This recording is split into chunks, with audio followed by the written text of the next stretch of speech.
Hi, welcome to Off the Ranch. I am here with a very special guest. This is Brent Underwood. Hello there. And he is actually a YouTuber. I've been working on stuff today. I did shower today, but you can't tell. I'm gross. He's a YouTuber as well. Yeah. And his channel is called Ghost Town Living. That's the one. And I mentioned a ghost town in a video, and the comments exploded about go talk to Ghost Town Living, find Brent Underwood. And so we actually just connected, and like he was happening to be in Texas like 4 days later. Yeah, happened less than a week. And that's what we got. So we have the Ghost Town YouTube expert in the house. I really just met him 10 minutes ago. Yep. And I kind of want to just pick your brain. Sure. To see what your motivation was, and how you do it. So I guess start from the beginning. Why did you buy a ghost town? Yeah, I ask myself that a lot. No, but I grew up just loving the West. You know, I think there's something about the American West that just holds that image. My grandfather always used to watch Gunsmoke, you know, so it always seemed like there was things to had. After graduation, I got into hospitality, and prior to owning the ghost town, I owned a Victorian mansion up in Austin, Texas. Really? Not too far from here. And I set it up as a hostel, you know, like bunk beds. So did you have to fix it up? Yeah, a little bit fixing up, but more just. So you renovated an abandoned mansion? Somewhat, yeah, exactly, yeah. And so a lot of similarities already, and so I did that for a while. You did not film that or anything, right? Nope. Okay, so that was before YouTube. Before you and YouTube. Before me and YouTube. Yeah. And so then I was looking for a bigger project. My buddy knew that I was looking for a bigger project. One night around 3 a.m. he texted me, and the listing was buy your own ghost town for under $1 million. Yeah. And that got the wheels spinning, you know, as somebody that gets really excited about know. projects. You know, as somebody that I think also gets very excited about projects, I was like, I woke up in the morning, and he said it as a joke, you know, he put the ha-ha after it. Yeah. I was like, oh no, we're doing this. And so I started reading about it. It was just this crazy place out of the American West. A lot of history. You know, like tons of history. It was once the largest silver mine in California. Really? You know, Butch Cassidy had hit out there before. The more I read about it, the cooler it sounded. Yep. And it was one of these things where at the time I didn't have nearly the money to get it, you know, not even close. But I had done the real estate game before, you know, so I called the broker. I was like, hey, listen, here's the deal. We'll close all cash in 7 days. What do they say when you say I want to buy a ghost town? It was funny. So like I thought, you know, calling him, I was like, I own a historic property now. I'd be really excited to own another one. He goes, yeah, well, get in line. Because apparently the listing had got a lot of attention. And so there was a lot of people bidding for it. So I went back and I was like, you know, what I want to do is I want to preserve the historic nature here, but make it a place where a lot of people can come and stay. And he's like, that's great, but like, what's the offer? So offered all cash, closed in 7 days. Yep. Didn't have anywhere near the cash. Wired over all my life savings as just the earnest money. Yep. And then it was phone calls. It was calling my buddies. Hey, like, anybody want to go in on this? Hey, you want to be in a ghost town? That was kind of the pitch. And if they asked any questions, like, how about click? You know, we didn't have time for that. So you're not married? I'm not married. Okay, because like my wife would shut that down so fast. Like, hey, I'm gonna buy this thing that we can't actually afford, and I'm gonna have to call our friends and ask them to do it with me. She'd be like, my wife would just say, yeah, you're an idiot. Yeah, I did have some friends that were saying that. Yeah, and I mean, might have been right. People, my wife included, did tell me I was an idiot for the house we did, but it worked out. It worked out. It's beautiful. We're all right. So we closed on Friday the 13th for a ghost town, which was pretty good. That is pretty good. It was July 13th, 2018. Yep. And so for the first 2 years, I was just flying out there. You know, I have a day job here in Austin, as I was mentioning. And so I was flying out there. I would spend the weekend. But it was just one of those projects where, like, it needed boots on the ground. Yeah. You're just not going to get it done if you're just trying to fly in, fly out type of thing. So March 2020, a lot of things happened for a lot of people. The pandemic hit, you know. Shut down my business in Austin. It was a hostel, you know, hospitality. Yeah. That had to shut down. I was thinking, what am I going to do? Now's the time. I got an abandoned town to myself. You know, it's 400 no COVID acres. There. I'm going out there. So I packed up my little truck, hit the road. Didn't even make it into town. My truck was 2-0 drive because I'm used to Texas. I got stuck on the dirt road going up. We have a 7-mile dirt road going up. Hiked my way into town, and that's when the whole YouTube thing started. Yep. You know, because I think during the pandemic, some people started baking bread, you know, making sourdough, starting all these new hobbies. And I was like, I borrowed my friend's camera. It's not even my camera that I use today. And I was like, if nothing else, it would be interesting to document my experience up here. So when you bought the ghost town, you were not planning on making a YouTube series out of it? Zero. Not even in the back of my mind. Yeah. So it was like the furthest thing from it. I always wanted to make it where people could come up and stay. It was a hospitality play, first and foremost. Yep. And then brought the camera, made my first video. Video did really good. I think during the pandemic, the idea of a guy being in a ghost town. Yeah. What'd you name that first video? Do you remember? I spent my life savings on an abandoned ghost town. That's a stellar name. Which you could see how it could get some attention. Yeah. Yep, that's pretty good. And it did. I never even understood the potential of YouTube. Yeah. In a way, but after my second video, other YouTubers started being like, "Hey, can I come up and do this? Hey, can I come up and do that? Hey, can I come up and do this?" That's and so, cool. within 2 months, it seemed like we had the ghost hunting crew came up. You know, Sam and Colby, these two big ghost hunting guys. Kara and Nate, who are some awesome travel vloggers. I think I've seen them. Up. Yeah.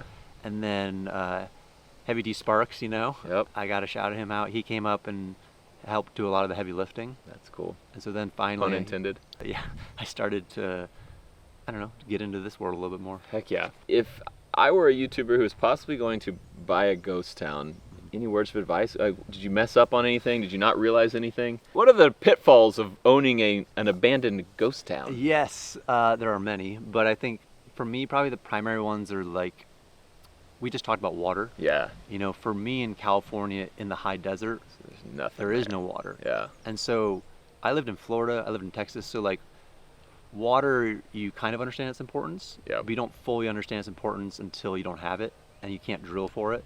And so for right now, we're trucking in all the water, and that's just makes everything way more difficult. Yeah. And so I would say some type of reliable water source, whether that's well, whatever you can do. That was a big one that I didn't fully understand.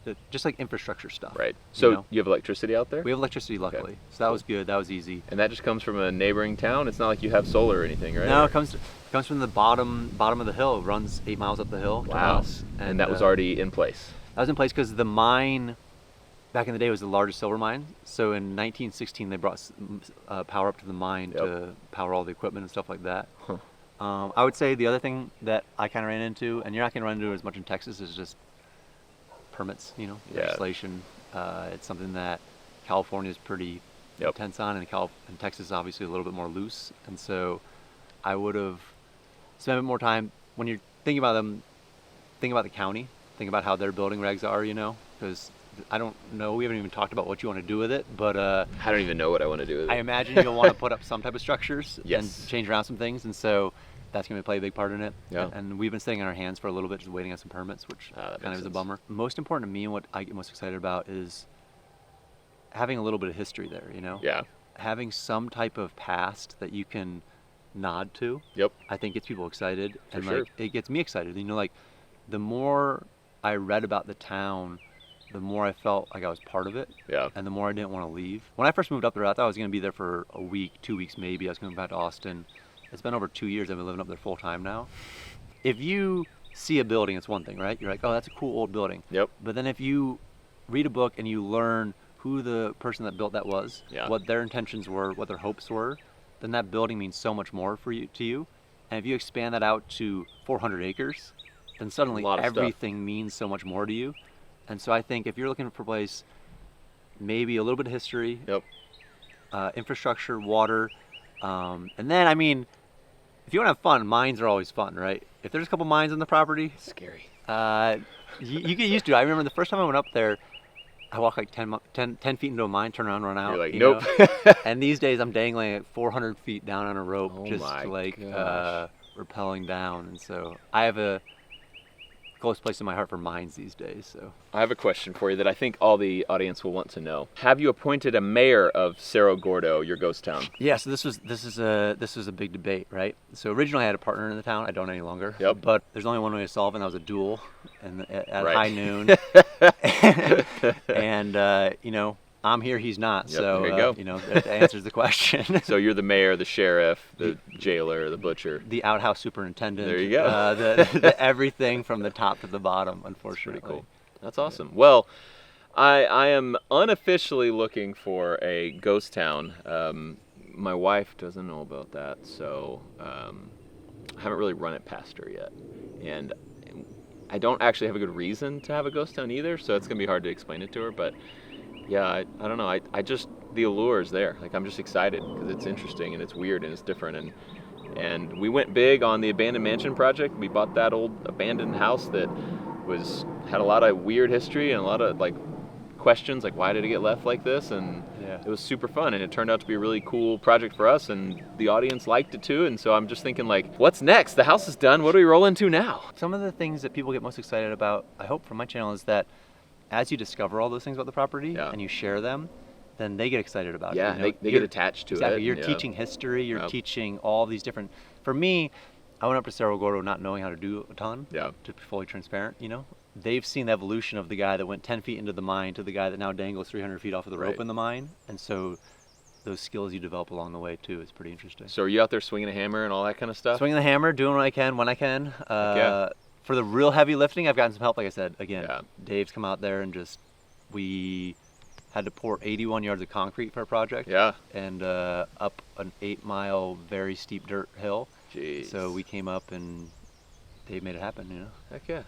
Well, cool. That's all the questions I got. Yeah. So I appreciate you coming out here. And thank you for having me. Yeah, you guys go check out Ghost Town Living. Let's get this guy, what are you at, 1.6 or something? About 1.5, yeah. Yeah, close there. Let's get this guy closer to 2 because I want to see what he does with this ghost town. The bigger he gets.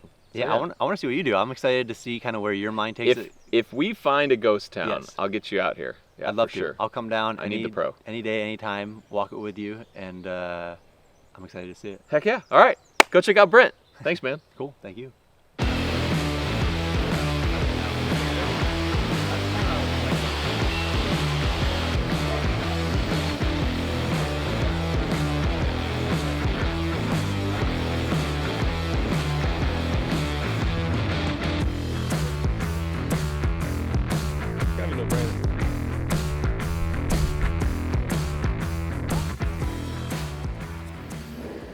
Bro, come on, man. What are you doing to us? This is disgusting. You need to take better care of yourself. Yeah, you got dirt on your nose, dirt on your lips. Some people take pride in the way they look, unlike that dog. People like me, for instance. I look amazing. This is a brand new shirt. It looks really good with the sweat and grease all over it. Link to the description below. Limited time only. This is the continuation of the thick shirts, the butterface, the exotic, and the dirty. We now have Shouty with a little short-barreled shotgun. It's pretty much my favorite shirt ever. It's down there. You want to see what's down there? We try to keep this stuff off of this channel. So we're just looking at this stuff. So a while back, maybe, I don't know, a month ago, I made a video that I had just got these 6 tubs. It's just long-term food storage. I think you can keep it for like 25 years or something. It's 3 months worth for one person. So for my family, it's a fifth of that basically. But then ReadyWise saw that video and they were like, Matt, we got you. And they sent all of these 4 columns here. This is all food. This is actually really cool. This is a like grab and go food. So I think it's a week's worth of food supply for one person. So I've always thought about like having a ready bag, a go bag as they call it, which has like necessary stuff for certain tasks. Usually has some sort of pew pew in it, some ammo, and then some other like supplies. But I never really thought about like bringing like a lot of food for like staying a week. Like what if I needed to get out and go and needed a week's worth of food? Or I just thought there might be, some possibility I would need food. Like say, Roman and I talked about taking our Toyota trucks and going on a road trip. And a lot of that road trip is gonna be out through a desert. And what if we broke down in the middle of the desert? It'd be nice to have, emergency food supply. You'd also need water. So, bring a 5-gallon jug of water. And that, just in case you did break down in the middle of the desert and you were stranded, which you probably wouldn't be stranded for more than a day, but I don't know, thought that was neat. And then here is a bunch of like survival stuff as well. Some food packages, but then this stuff is all survival stuff. So for instance, a solar powered lantern, very cool. 4-in-1 emergency flashlight, but it also has a radio and it's a little generator, and so you can like plug things in and charge them off of it. Pretty cool. Water bottle, water purifier, some water, a whistle, and some other stuff. It's got a compass, and there's something else in there. I think it's just got a little storage compartment in it. Some rope, first aid kit, often overlooked, some wipes, one of those emergency blankets, which I do have one of these in my truck just because it looks like that just helps keep your heat in, and it's super tiny. Like it's the size, it's smaller than a wallet. So it's like super nice to have if you ever needed it. A bunch of fire starter packs. There's like a ton in here. Little folding stove. So I haven't actually put this thing together, but that is pretty neat. So you use this stuff, get a little fire going, put this over it, and you can cook things. Some waterproof matches, a cooking set, little pots and pans, look like they have folding handles on them. Spoon, fork, knife, little fire starter. And you obviously wouldn't need every single one of these. There's like 3 different ways to start fires here. Just a big pack so we can kind of build our little supply kits. So ready-wise, thank you for everything. Thank you for making me a crazy prepper. But we have plenty of food storage now. And in that video, I also said, I'm not worried about like not having food for months and like surviving the apocalypse. What I wanted food storage for was for those times like 15 months ago, Texas had a really bad freeze where it was like everything was iced over for like a week and Texas was not prepared for that. And so like our grocery stores couldn't get the normal supplies, plus people were going, they were worried, so they were going and buying up stuff, hoarding stuff. So like it was mildly difficult to get food. Like you could still get it, you just had to wait. So you had to wait like an hour. And I was thinking, what if something like that happens, but it goes on for 3 weeks or 4 weeks? What if it's a whole month before everything is back to normal again and it gets increasingly hard and people are increasingly worried, so hoarding more, so it's just impossible to get food, or it's just like, yeah, we're just literally eating just, you know, whatever we can find, and I'm having to go out on the land and hunt every day to feed the family. Like, I'm kind of worried about those minor situations. Not an economic collapse, not another country invading. Although, I mean, it's not too far-fetched, but like what I'm really worried about is just some kind of natural disaster, some hurricane thing, some freeze that just shuts down the normal systems that are in place for like 4 weeks. This corner of my house would make all that much more comfortable, much less worrisome for me trying to figure out how to feed my family and my friends. I mean, we have enough now that like I can have people come over and bring their families. I have a lot of families I'm close to. I can be like, hey, come here. We're good. So my plan is to outfit this backpack in a way that makes most sense for me if I think we need a emergency survival kit. If there's some chance I might get stuck in the wilderness, have this with all the supplies, this with the food, this with the protection, to where I can, you know, grab whichever bag I need or all 3 of them if I might need all of them. I've got like, you know, hard armor, soft armor, protection go bag, supply go bag, food go bag. I don't know. I'm just kind of building out like the ultimate man cave down here and trying to figure it all out. So if you have any words of advice, or if you've ever built a protection go bag or a survival go bag or a food go bag, like what are the necessities? What am I forgetting? What do I need to make sure to have? I'm interested in all that because I've never been super into prepping. I don't have these for prepping purposes. I have these because I just love these. I'm just a collector. They're just fun for me. And I'm trying to get into a little bit more of the prepper side. So holler at me. I'm a newbie. I'm interested in everything you have to say. Also, hope you guys liked hanging out with Brent Underwood today. That dude's really cool, and what he's doing is really cool. And I have a bunch of his videos to catch up on, and you should too. Thank you, Brent, for coming out today. You're awesome. Now, I actually have someone else coming out, and I need to go take a shower and change because I'm gross. And yeah, we've been talking about big news coming up lately. It's happening. Here's why Toyota pickles are worth so much. Because the ones that are still alive, they haul them to Mexico like this, and like that one up there. And they get 2 of them, or sometimes 3, and they hook them all together. And they use a caravan like that, groups of guys, and they'll just take them down to Mexico and sell them. Good looking Toyotas though. And we're heading to the airport right now to pick up another Toyota enthusiast. We're there. Who's it gonna be? Who's it gonna be? Oh my God, I don't know. I don't know. Deja vu to like 5 years ago. Yeah, this is weird, because we've done this before. I don't see them. Oh, I see them. There they are. There they are. Who is it? Who is it? Oh, the camera's running out of batteries. Bye!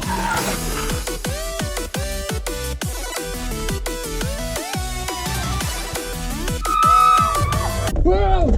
Oh. Hey, what camera is that? Number... Shut up! Don't tell Mare.